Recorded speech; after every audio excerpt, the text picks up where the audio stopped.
મારે ઘેર પધારો અને મારું ઘર પાવન કરો અને બનશે તેની કે સેવા હું કરીશ. ત્યારે મહારાજ કહે છે કે હું તો વળતા જ જવા નીકળ્યો છું, એટલે મારે વળતા જ જવાનું છે, એટલે મારે અહીં રોકાશે નહીં.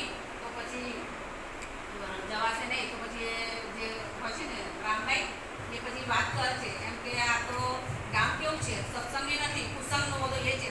તો કે છે તમે એમ કરો, એને એકદમ યુક્તિ પૂછે છે.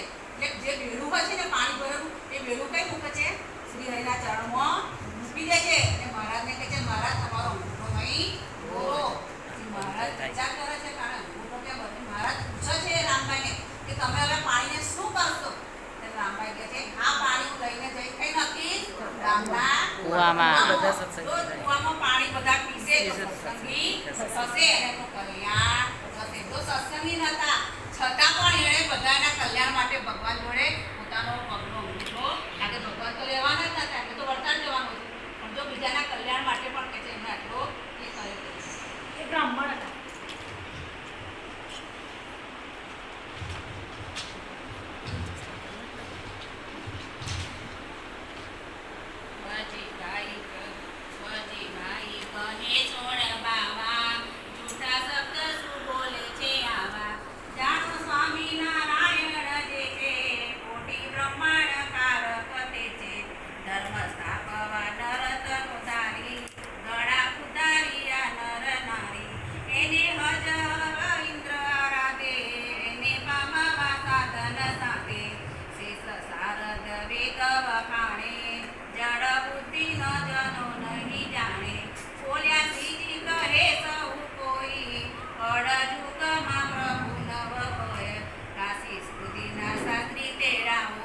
સભા બકાતી ભરે ભરાવો, નક્કી નિર્ણય